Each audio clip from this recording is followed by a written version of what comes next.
Hey, thank you for coming over. I mean, I think of myself, yeah, kind of like part of the OG transhumanist in a sense, and like one nice definition of transhumanism from David Pierce is kind of the broad concern of the three supers, which is super longevity, super intelligence, and super happiness. And my research focus is on super happiness, although I very much support, and I think it's quintessential to have like the three legs. And if you think about it, it's kind of a longevity. You may think of, okay, like this is a way of modulating how much experience you're going to have in your life. Super happiness and concerns about valence, how good or bad feels like, has to do with, okay, like what is the magnitude of the benefit of each moment of experience? Okay, so, all right, so this is a chart. I'm showing from left to right, kind of extreme pain all the way to extreme pleasure.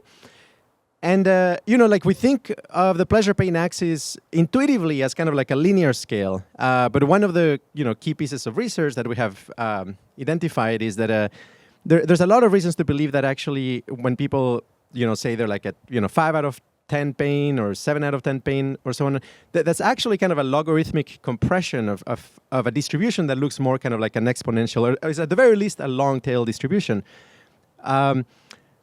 And if you look at kind of like, okay, I'm very interested broadly, kind of like where there's kind of like a big bang for the buck in terms of like interventions to improve, valence. And arguably, okay, like removing or reducing extreme pain is definitely a very big point, also increasing extreme happiness. There's definitely a case to be made for broad societal impact in kind of like moving a little bit along the line from kind of like, you're barely okay to like, hey, you're actually having a good time and you're motivated, because there's a huge kind of like productivity boost in these kind of like regions. So in some sense, if you want to have kind of like the biggest bang for your buck and you're able to improve the valence of people a little bit, I would say, yes, there's three very big deltas in a sense. Okay, remove extreme suffering, increase baseline, and what we might describe as like achieve new heights of experience. There are two key insights when it comes to this presentation that I want to communicate, having to do with valence, pleasure, and pain. Like one is the logarithmic scales. That if you're not kind of like taking into account kind of this like that the extreme pain is much worse than we imagine, extreme pleasure is much better than we can imagine. There's kind of like a very, very big piece of reality that we are kind of like missing out on. There's a very big kind of like the plot that is going on in some sense. We might be like missing out on it. But then the other aspect is also like the causal effects of valence, right? Like actually feeling happy, being like motivated, it actually really improves productivity. So like even just from kind of like a pragmatic point of view, actually figuring out how to boost happiness, broadly speaking, has a lot of like positive externalities. Okay, like why logarithmic? If you want to go kind of like deep into our arguments, the data that we present on this topic, we have like a peer-reviewed paper on this called the Heavy-Tailed Valence Hypothesis. Originally also published it as a EA blog post, like some long time ago. But there's kind of like some like key hints, or at the very least intuition pumps. So, phenomenal accounts of like extreme degrees of kind of like consciousness. I would mention, if you're interested in that, like read up on like accounts of this meditation type that is called like Jhāna meditation.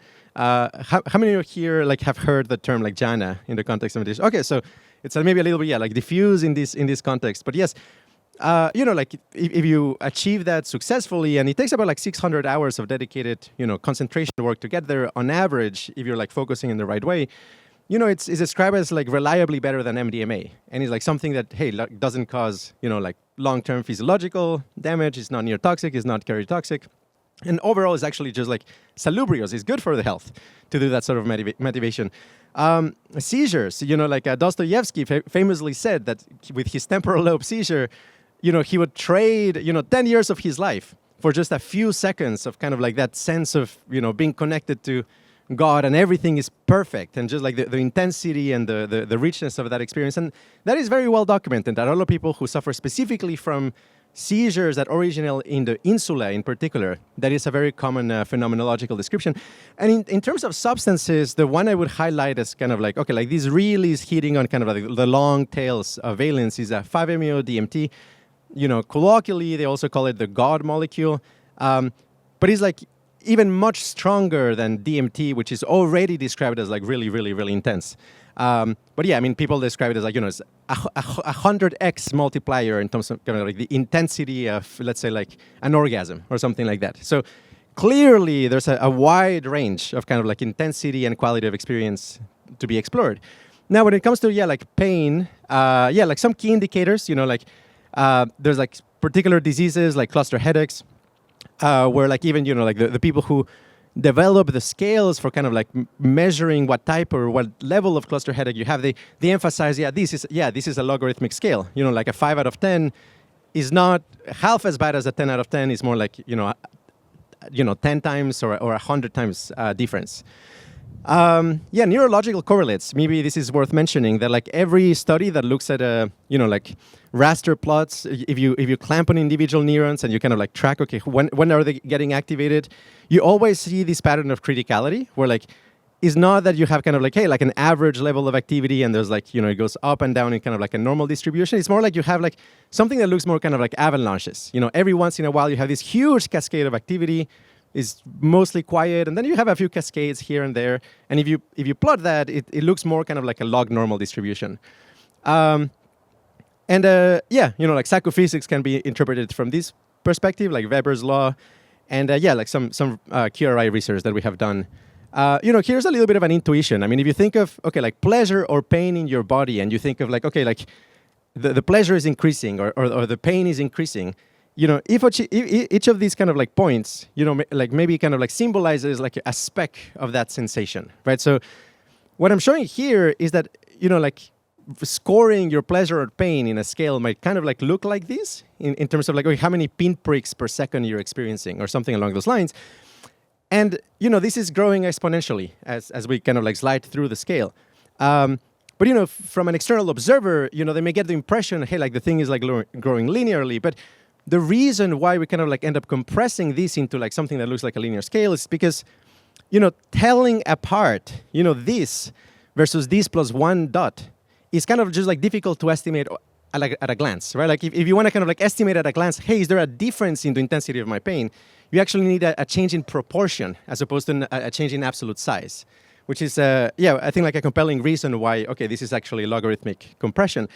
Here's another like intuition pump for kind of like long tails of pleasure and pain, which is like distribution of avalanches in the world, right? Like it is not the case that there's kind of like an average number of avalanches per country, and it looks like a Gaussian distribution, right? Like, like a place like Switzerland, it has like this like, huge, incredible number of avalanches, whereas like Mexico has close to none. And like, think about like why this is the case. So in a sense, for things such as, okay, like the intensity and frequency of avalanches, you have a bunch of factors that multiply each other, right? Like you have like, okay, the temperature has to be right, the humidity has to be right, you've got to have mountains. And usually when you have mountains, that also usually tends to follow a long tail distribution in terms of like, let's say like mountains per country and things like that. So when all of those factors get multiplied, well, the countries that do have a lot of avalanches have like way more than those that don't. And if you map this onto, for example, pleasure and pain, it makes sense to, for example, think of your there's kind of like a weather of your neurological system. And like somebody with like severe chronic pain is like, they have like a very, very bad weather inside them. And a hurricane, for example, might be like much worse than a little bit of a storm. When the factors multiply, you get these like, kind of like huge exponential effects. So this is, kind of like a bit of a tongue-in-cheek attempt at kind of like, okay, visualizing the pleasure and pain scale. The first kind of like to the left, this is the homunculi, right? Like trying to kind of like give you a sense of proportionality for like the amount of, your body that is represented in your somatosensory cortex. Of course, your hands and your lips are very, very large, right? So you think of intuitively, okay, like if I imagine, okay, if I were to experience more pleasure, you kind of like intuitively imagine, okay, there's going to be a bit more pleasure here, more pleasure here, more pleasure here. And this is kind of like the intuitive linear scale. But in actuality, like if you really go up there in kind of like the things that are like really massively pleasurable, it really, really blows up, right? Like it explodes. And then, okay, like a good breakthrough 5-MeO experience is like, kind of like really, really, really, really outside of the norm or like expectation. Unfortunately, this is the case also with pain. things like cluster headaches, trigeminal neuralgia and CRPS are like, inconceivably painful, inconceivably awful. To some extent, this mirrors a little bit, the intuitive conceptions that people have of heaven and hell. This is just kind of like the conception in Jainism and in Buddhism, where they say like, as you go up the heavens or as you go down the hells, like it lasts longer, is like increasingly exponentially larger. And I think, that's more or less the phenomenal reality that we find ourselves in. Okay, so I talked a little bit about kind of like the high-level framework. What I'm gonna do next is talk a little bit about kind of like some specifics, and maybe I'm gonna then like conclude with talking about specifically kind of like the broad range of like really positive things that we can expect in the future where we don't die. One is anesthesia, right? Like you would imagine, hey, like if somebody discovers anesthesia, it's going to be adopted, right away, right? Because like, undergoing surgery without anesthesia is extremely gruesome. It's a house of horrors type of thing. But, in factuality, it took 50 years from the moment that anesthesia was discovered to the moment it was actually being applied in medicine. There was like quite a bit of resistance, a lot of ignorance, a lot of misconceptions. Doctors advocated for example, hey, like, no, the pain during surgery is essential for, the recovery afterwards without like any evidence for it. And then, of course, there were like moral, religious, militaristic objections to anesthesia. And but thankfully, eventually, like, okay, a big demonstration was made in a huge auditorium. And doctors saw, like, hey, actually, you could conduct surgery with anesthesia, painlessly and very effectively. And approximately, 70 years after it was kind of discovered and proposed, it eventually became commonplace. But, like, it took a while. Is there something like that today? Right? Like, are there interventions that are, like, perhaps as massive as kind of like the pain that you might prevent from, surgery without anesthesia, that we're just not neglecting, we're just not, paying attention to, that we could implement today, but we're not? And my answer is yes. And in fact, that's one of kind of like the threads that we have followed at the Qualia Research Institute, is like finding these punctual things that have like enormous potential, but for some reason society seems to be dismissing. This is kind of like a short list of some of the, like top interventions that we have identified. And we're doing like advocacy and research in all of these areas. I'll just like gonna list them really quick, which is DMT, hallucinogen, is in ayahuasca, seems to be extremely effective at preventing and aborting cluster headaches. I mean, we're talking about like is way more effective than traditional medicine. Traditional medicine can take like sumatripans, various like tryptamines that are sold in pharmacies. They take the pain usually from 10 out of 10 to maybe 5 out of 10, but you develop tolerance and they stop working after a while, and they actually make the headaches worse over time. Whereas DMT, most people who have tried it for aborting cluster headaches, essentially they report they need very little. They need something like 3 milligrams, like hey, you're tripping out and like talking to machine elves and stuff like that. That's like 20 milligrams. 3 milligrams is like barely perceptible. It's like, hey, like the color's a little bit brighter. Like I feel a little bit weird, but it's nothing really kind of like very substantial. And that can, for a substantial percentage of sufferers, take the pain from like 10 out of 10 to like 1 out of 10 or 0 out of 10 in a span of 10 seconds. And more so, it prevents any further cluster headaches for a span of about like a month. So, I went to a retreat in Mexico where they specialize on helping people with this condition, and they teach them how to extract DMT and use mushrooms. And it's just like remarkable that, you have people who essentially were at the verge of committing suicide because, they're called suicide headaches. And now they just have to take tiny amounts of DMT once a month and they're set. They don't have any further problems. And more so, like, DMT is not toxic, is not cardiotoxic, as far as we know, is like very salubrious in terms of like physiological effects.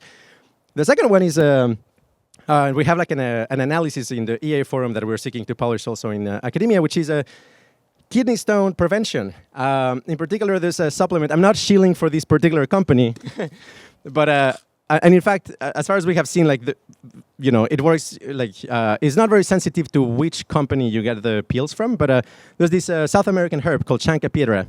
And of course, if you want to kind of like take a closer look, you can come and see me afterwards. But essentially, like strong evidence that these essentially dissolves and makes the stones a lot softer. And if you've ever had a kidney stone, or anybody in your family who has had them, they report them as like usually 10 out of 10 pain. They're not as bad as cluster headaches, actually, because cluster headaches might be 15 out of 10. They're still like on another scale, but it's really, really, really bad. And we suspect that like taking something like Chanca Piedra, once per week as just a prophylactic may just cut down in absolute terms, like by 90% the incidence of kidney stones worldwide. So another case of like, okay, this is like maybe an anesthesia level kind of like suffering prevention that we're just not taking into account. And I'll walk through anti-tolerance drugs in a second. Okay, so yeah, this is just if you want to kind of like dig deeper. This is like a very robust, rigorous analysis that we did on like the prevalence of cluster headaches and the urgency in actually preventing them. Essentially using a bunch of like Monte Carlo simulations with available data that can be found in the literature to essentially like estimate, okay, like what's the prevalence. We arrive at the number that with cluster headaches, approximately we have like 5 million years of suffering per year cumulatively, meaning amount of time that people are in 9 out of 10 pain or higher just caused by this disease. It's like 5 million years per year worldwide, which again, like, yeah, just with DMT, we might be able to cut that by 90%. So just like, I feel very motivated to pursue that. And also, yeah, DMT is ridiculously cheap, right? Like, this is a very overpriced vape pen on the dark market. But, with these numbers, we're talking about like aborting a cluster headache for like less than $2 or like $2 at most. This is, and again, this is like, on the pricey end, right? So like, okay, imagine avoiding hell for like 2 or 3 hours for just like, $2. Like it's a very, very good bargain, I would say. Okay, like finally on this topic, I've got to check my time as well. Okay, I've got like, yeah, maybe like 3 or 4 minutes. So one thing that we broadly kind of like advocate for is like to really pay attention to the area under the curve of interventions. If you look at kind of like the bulk of the studies that look at benzodiazepines for, treating generalized anxiety disorder or like panic attacks or like various kinds of conditions, usually what they do is they might give benzodiazepines to the patients for, a course of 2 weeks or maybe a month. They do a test at the beginning, a test afterwards, while they're still, taking benzodiazepines, and they might show like, hey, okay, there's like a substantial reduction relative to placebo. The thing that they were neglecting to do is, okay, what happens when you discontinue it? And this is one study in particular from 1988, and of course it needs updating, but where you kind of like see how relative to placebo, if you take Xanax for panic attacks, I mean, to begin with, when you go to the doctor to get the Xanax for panic attacks, already you're probably at a peak, very likely. So just kind of like not doing anything, likely your panic attacks will still go down, just like probabilistically. So placebo, looks like that. But yeah, the problem is like the moment you discontinue it, actually, with Xanax, it goes way up and way higher than you actually started. And benzodiazepines in particular have like a huge tolerance problem, meaning that you get used to them and it's not a good kind of like trade. I mean, like there's like some substances that you get used to them, but you get to use them very slowly. With benzodiazepines, you get used to it so quickly that effectively, you're actually getting more anxiety. It's like every pill of Xanax that you take effectively is giving you more anxiety when you take into account the area under the curve. But there's like pharmacological interventions that are also very promising, I would argue, kind of at the level of something like anesthesia for surgery, just taking into account like the 20 million of people in the US who use benzodiazepines, and worldwide is a much larger number. So flumazenil is, interestingly, a benzodiazepine antagonist. And if you take it at a substantial dose, it will give you seizures, vomiting. It's not good for you. But if you take it at very, very, very small doses, it's actually calming, like paradoxically. And what it seems to do is kind of like it upregulates GABA receptors way more than you're kind of like inhibiting them. And so, in various parts in the world, in particular like in Italy and in just one clinic in the US, how they treat benzodiazepine dependence is actually giving you these like very small doses of flumazenil. And yeah, just to give you a little bit of a kind of like a context for the number, benzodiazepine dependence is so severe that if you stop taking, you're taking Xanax every day for like a year and you stop taking it, it's not you come back to baseline, within 2 weeks or something like that. Which is what would be the case if you had been taking heroin or morphine. When benzodiazepines, the withdrawal takes usually kind of like 8 months. For some people, it's protracted and it takes like several years. And tiny doses flumazenil can cut that from 8 months to something like a week. So again, like for if you run the numbers, this is also kind of like anesthesia for surgery level of suffering prevention. Well, I think I'm close to out of time. I have a few more slides, which has to do more kind of like with the extremes of pleasure, but I want to maybe like okay. So well, okay. So looking at the bright side, increasing baseline for hedonic tone. So one thing is kind of like to kind of like inspire you. The state space of consciousness, the range of possible experiences you can have is astronomically large. And we're not only talking about, okay, like how many colors are there? Like how many, like tastes are there? Really kind of like how many varieties of consciousness are there? And it's definitely not charted. I mean, the geometry of that state space is very unusual. We have like some guesses as to what it looks like, but it's very, very, very, very, very large. Let me just, give you a little bit of an intuition pump. As a way to not burn out, actually, one of the several things I do to not burn out is actually I make perfumes, and this is kind of like a fun thing. But I learned a lot about the state space of consciousness, and maybe something that I'll do is I'll do like show you a perfume that I've made.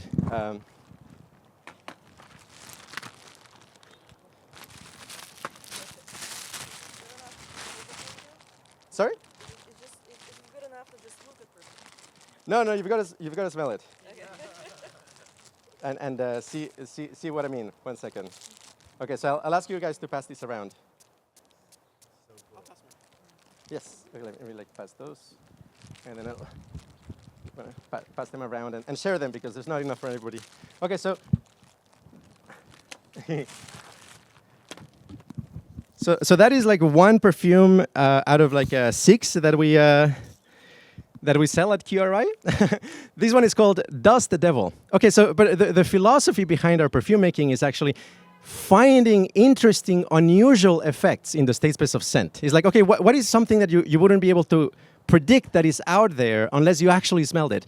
And in particular, this one called Dust Devil, the thing that I'm trying to emphasize, I kind of like combine a lot of chemicals, did a lot of experiments to optimize and maximize this particular subtle shade, which is like dustiness. Kind of like getting like a powdery dustiness quality, which is kind of surprising that, hey, like something liquid could actually kind of like have that effect. Anyway, like the state space of possible perfumes is extraordinarily large. Not only we're talking about like different aroma chemicals, different compositions of chemicals, different compositions of compositions, different perfumes and formulas. But in terms of like the state space of consciousness, we're really talking about also taking into account all possible substances. Sasha Shulgin, you may know of him. Tikal and Pikal. He invented like 200 different substances, psychoactive substances. Tried it on himself. Was very methodical. I really love this particular kind of approach of trying to kind of describe. So these are like the various drugs that he developed.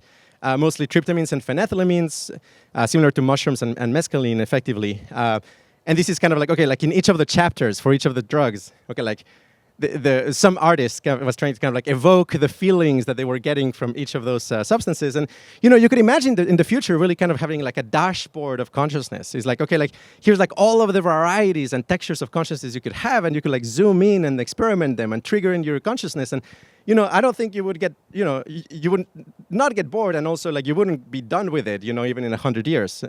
Very, very conservative estimate. Okay, like 1 million billion drugs is the number of undiscovered drugs, just in terms of like, okay, the combinatorial space of chemicals. And of course, that is not even talking about like, like peptides and proteins and a lot of other things that of course, you can explore. So one way maybe to think about like, the state space of consciousness and perfumes and, substances is maybe to think of them as kind of like Pokemons. I think like this is not a terrible metaphor because, if you've seen kind of like, okay, there's like a fire Pokemon, there's like a grass Pokemon, there's like a, like a water Pokemon. just knowing that basis, you wouldn't be able to predict that, there's also like a psychic Pokemon and a ghost Pokemon and, like a fighting Pokemon. So in other words, like with perfumes, it's like, you've smelled a bunch of things, but like you wouldn't have anticipated, hey, there's also like dustiness.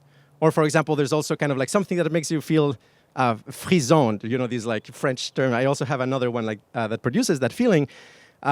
Or something really, really cold, right? Like menthol. If you've never, imagine having never smelled menthol, it would be really surprising, right? It's not, you cannot really anticipate it. So states of consciousness, thinking of it as kind of like Pokemons is not a terrible analogy. And the last few slides is just about kind of like the extremes of pleasure and like what that looks like for the most part. So one of the things I'm probably the best known for is like mapping out the state space of DMT hallucinations, where I was kind of exploring and cataloging the mathematical shapes that you get at different dosages. And effectively, this shows a lot of signatures of hyperbolic geometry. Like early on in an experience, it was like entered a palace, and the palace was like tessellated with heptagons. And like then, coming down is like, hold on a second, that's impossible. Like you cannot actually tessellate, like hold on, that must have been hyperbolic geometry. I was experiencing hyperbolic geometry. If you get to this level, it's not, this is kind of distorted, it's a projection, but in that space it actually looks flat, but it's still tessellated with heptagons, meaning that, the geometry of your consciousness, of the screen of consciousness is something that can be modulated. It's not a fixed parameter, like not even the screen of consciousness is kind of like set in stone. Essentially, all of the very, very, very high pleasure states of consciousness tend to have signatures of high levels of harmony and symmetry.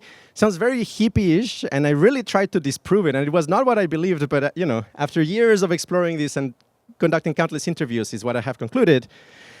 And in particular, there's something about the symmetry of attention. And this is my last 2 slides, I promise. So in kind of like meditation circles, like spiritual circles, oftentimes people distinguish between what they call kind of like God mind versus enlightenment. And a lot of people who experience God mind, they think they're enlightened, but people who've gone further, they will say like, no, that's not quite it. And there's something about essentially whether you kind of like experience, in God mind you may experience, hey, everything is one. We're all part of like the same consciousness, but there's still kind of like a center to your experience. Whereas like full enlightenment is like centerless, which, there's a lot more to say about that. But this is just to kind of like wrap up, which is one of the key aspects of consciousness, one of the things that will, I think, make, ourselves, hopefully, and our descendants have really wonderfully enjoyable life is the quality of attention of an enlightened individual. And I don't mean enlightened in kind of like a moralistic sense. I mean in a very technical sense. It's like whatever, like hardcore Theravada practice produces after, 20 years of like really engaging with it. And essentially there's like this very kind of like standard progression, which is like you go from the standard sense of self, where like there's somebody inside you and you're paying attention to things, to then a state they call the witness, where like you identify with the witness of consciousness, but there's no center, to what they call God mind, which is your everything and everybody. Then no self, where you don't identify with anything. But then, the big one is no self and no center, where like every sensation and experience just kind of like happens where it happens, and there's kind of no further interpretation on top of it. And it's just the case that when people get there, they say like, this is much better than MDMA. This is much better than meth. It's just like from moment to moment, it's just like extraordinarily delightful. So that's available if we figure out how to make it happen. And with that, thank you so much, everybody. And I'll be around. Wow. All right. I think we'll have some questions here. Definitely very compelling reasons to stick around on this planet or anywhere else. Yes, thank you very much. It's good to see you again. And I note that, of course, we had an over 4-hour virtual Enlightenment salon in which we delved into a lot of these subjects, and it is one of our most popular virtual Enlightenment salons still, so please do check out that conversation. And I like this original perfume of yours as well, so great work on that. What I wanted to ask you about is the question of motivation and how various sensations or experiences of happiness or pleasure can affect that. And I've told you this before. So I have an emotional set point of around -1 or -2. So kind of mild, let's say, recognition of problems. And I'm always attuned to problems in the world. And that motivates me to do something to solve them. So I'm never quite content, and if I solve a problem, it gives me some temporary satisfaction, but I revert back to that emotional set point. So that keeps me going.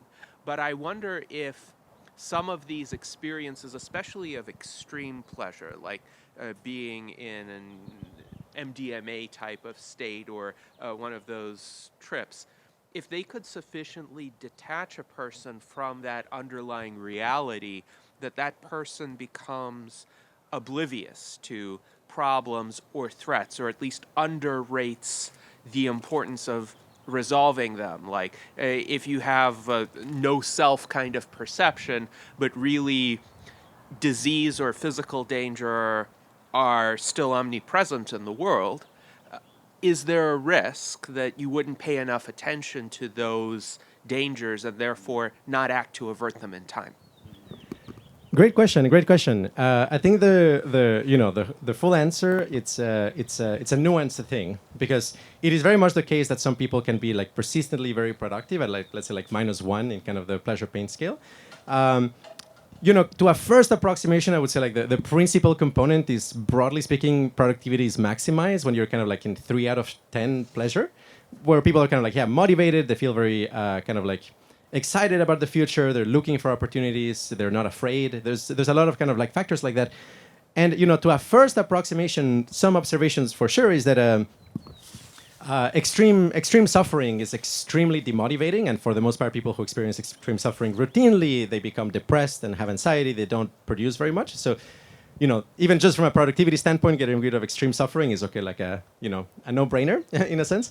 But then, when it comes to kind of like the value of extreme pleasure, I think that depends actually on the variety, and there's some nuance, because if you cultivate in particular what we call high equanimity, there is empirically definitely some risk of becoming just kind of totally okay with inaction. And that definitely happens in spiritual communities, people who meditate a lot. It absolutely is a possibility. However, if the thing that you cultivate is like the first and the second jhana, for the most part, those tend to be really motivating and kind of like life enriching. And people kind of like wake up with a lot of energy. And like, it's not like that they feel, dissatisfied with the world, but like, they will address problems because that is one part of it. But then the other part too is like they have like something to protect, right? It's like if you have tuned yourself in such a way you can get back to home after work, and then you can enter a jhana, and it's better than MDMA. But it's like one of these like hyper motivating ones. Then like something you can carry on for years, and you have a kind of like a reason to live, so to speak. But I would say that there's a lot of subtlety in it, and for sure, there's the risk that some of these ultra pleasurable states are very pacifying, and that is for sure a possibility. Yeah. Awesome. Other questions?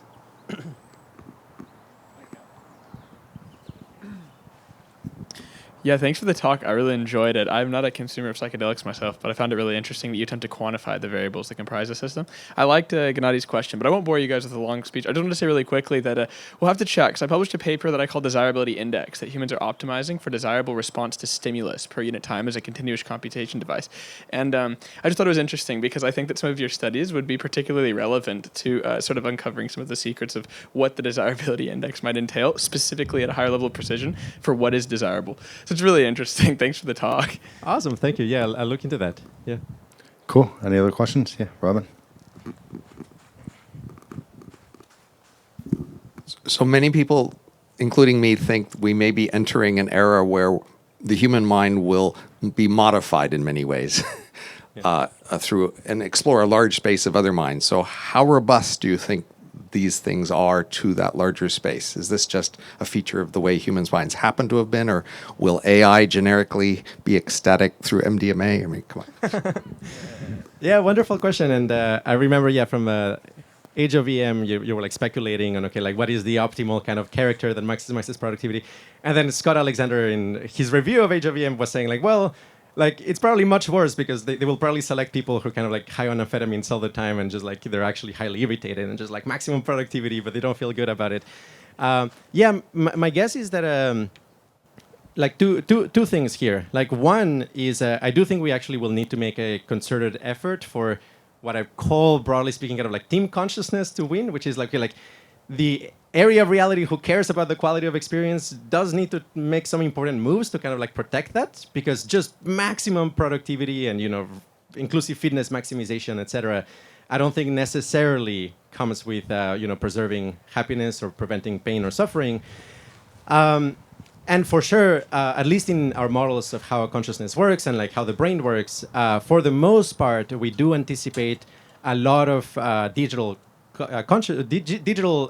AIs that are really powerful, perhaps more powerful than humans from a causal perspective.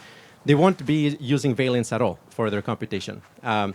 Meaning that, yeah, like the engines that will be able to kind of like take over the world there's a good chance they may not care about pleasure and pain. And they may just think about it strategically. However, we do find ourselves at a point in time, I think Brian Tomasik, he calls it like the age of spandrels. Maybe you have like a similar term. Or the dream time, I think maybe you talk about it, something like that, where we're like, hey, like people are not using their resources like for the optimal propagation of their genes, right? Like we spend some money to go to the movies, and like we spend some, you know, time to go to bars and enjoy and so on. So there is for sure a fraction of the economy that is dedicated to constructing pleasurable, useful experiences for others. And my call to action is like, hey, let's actually kind of like grow that part of the economy and try to diminish in relative terms the parts of the economy that are just kind of like power maximizing or power seeking.